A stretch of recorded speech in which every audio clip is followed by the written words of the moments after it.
¿Qué tal? Le damos la bienvenida a Paula Tábara, politóloga. Buenas noches, porque para empezar, Paula, ¿cómo está usted? Se va, de alguna manera, en medio de todo este ruido, ¿no?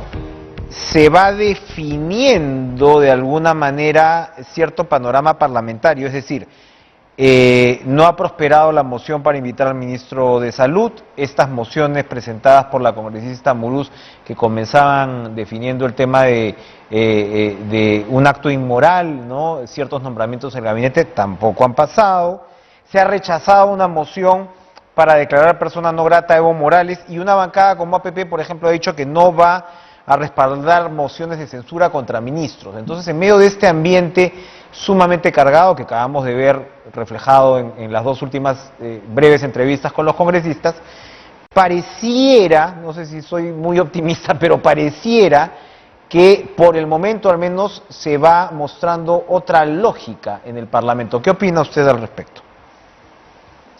Buenas noches, Enrique. Mira, yo lo que veo es un parlamento que está muy centrado quizás en su, al menos una oposición dentro del parlamento, muy centrada en su tarea de fiscalización, de contrapeso político, de control, y pareciese que poco centrada en la tarea de precisamente legislar, que es la que le da el nombre al poder, ¿no?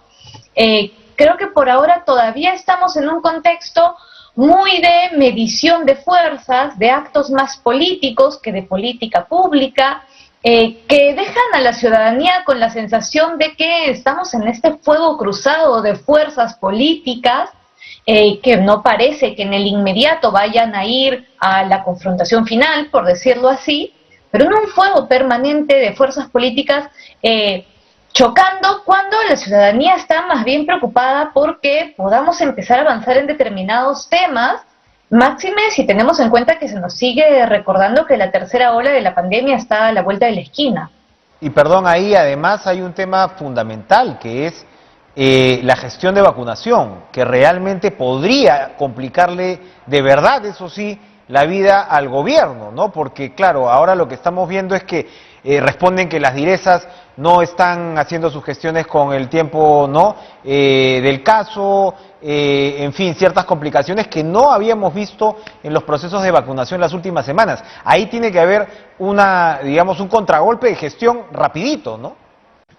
Totalmente, lo hemos dicho en múltiples ocasiones, si el presidente Castillo quiere pasar, digamos, de la elección desde la legalidad a la legitimidad, su mayor herramienta en un contexto de polarización, en un contexto en el que ha tomado quizás decisiones arriesgadas políticamente, es precisamente gestionar bien el Estado.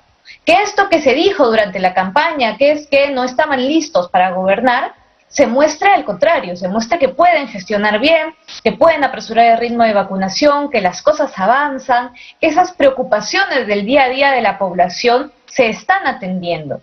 Pero claro, ya no es solamente que el presidente Castillo y sus ministros estén todavía en este bache normal, digamos, de aprender a gestionar, con más razón si tienes personas que no tienen una experiencia de gestión, sino que además tenemos un ejecutivo que está gastando mucha energía en responder al Parlamento, ¿no? Y un Parlamento que en lugar de en todo caso fiscalizar, gestionar eso, está más bien pendiente de si el señor Evo Morales puede entrar o no al país, de declaraciones que parecen más bien querer tergiversar el sentido de para qué existe la incapacidad moral, que por cierto esto debería más bien ceñirse a lo que el Tribunal Constitucional ya le pidió al Congreso, que es que lo defina, no que intente sacarle la vuelta a última hora, ¿no?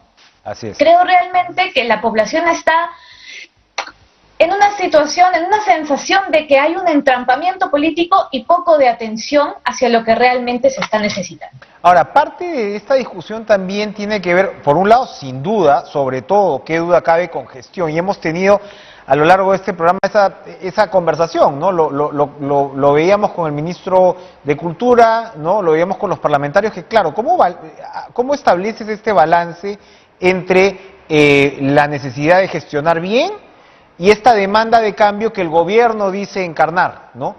Y esto todavía no encuentra, tú hablabas de decisiones arriesgadas, que tienen que ver, por supuesto, con designaciones en el gabinete, y no solo en el gabinete, en altos cargos, ¿no? esto todavía no se ajusta, no se entiende muy bien, pareciera, cómo funciona el Estado, ¿no? O cómo debe funcionar el Estado. Sí, yo creo que, digamos, hay una parte de la política, o las decisiones del presidente que debemos tratar de comprender desde las distintas esferas de la política, incluso como se realiza en otros países. Es normal que quien asuma un ministerio no necesariamente sea un técnico, sino un cuadro del partido, o un militante, o un miembro de las dirigencias, porque la idea es que es quien señala el camino de lo que quiere ese partido y esa organización en ese sector. La diferencia con lo que estamos viendo es que en esos casos que yo te comento, más bien los partidos políticos, que suelen ser partidos políticos más estables, con más tradición, con permanencia, han apoyado la formación de carrera de sus militantes, les han enviado a estudiar, les han dado oportunidades de formarse en la gestión pública. En este caso, claro, nos encontramos más bien con personas que se acercan por primera vez y que en muchos casos no es solamente que no tengan la experiencia, sino que parecemos ver que no tienen claro ese horizonte, porque finalmente tener claro ese horizonte es lo más importante. De allí para abajo, viceministros, directores generales, directores, jefes de planificación, presupuesto, ellos son quienes pueden ayudarte a gestionar. Pero si no hay clara una orientación, si un día sale un ministro a decir que quiere un proyecto para fusionar su ministerio con otro y al día siguiente sale el jefe de esa cartera a decir que eso no está en discusión ni es prioridad, entonces queda claro que no estamos teniendo una política de gobierno. Y eso es preocupante porque es lo que el 26 de agosto, el premier Bellido tiene que presentarle al Congreso. Pero en términos de comunicación pública, esa visión unificada la suele dar, si no es el primer ministro, el presidente de la República. Ya sabemos que el presidente de la República, digamos, va estableciendo un estilo bastante silencioso. Hoy ha tenido unas breves declaraciones.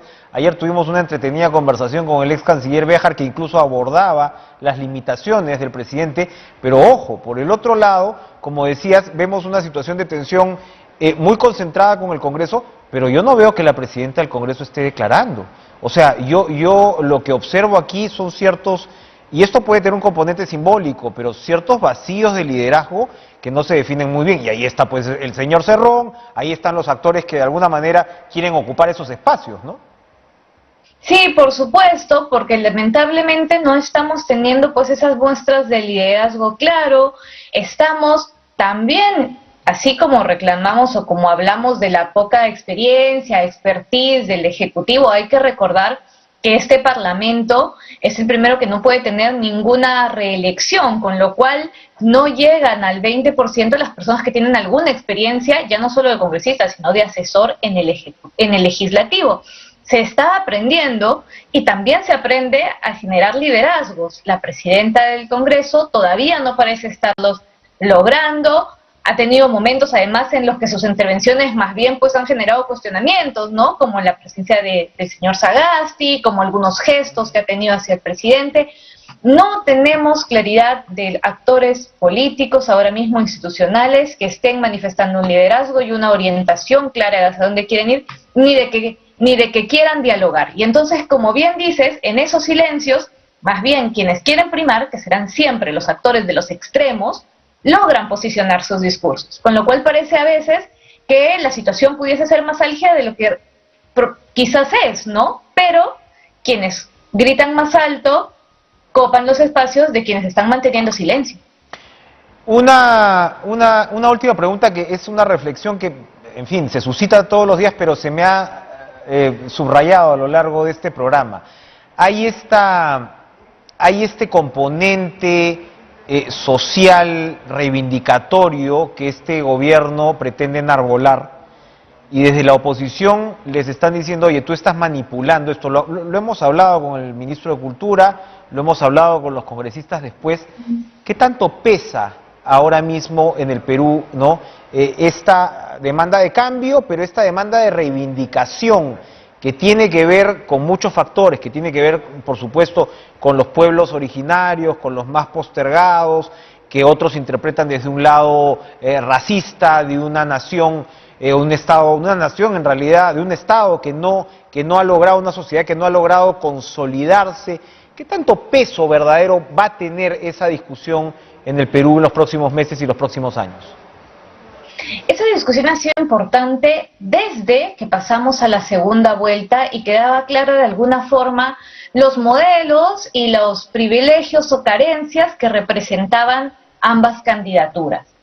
Y esa discusión y ese tema va a seguir estando presente, porque además nuestros políticos nos dejan gestos y señas que muestran que ese tipo de fracturas sociales están presentes y siguen existiendo.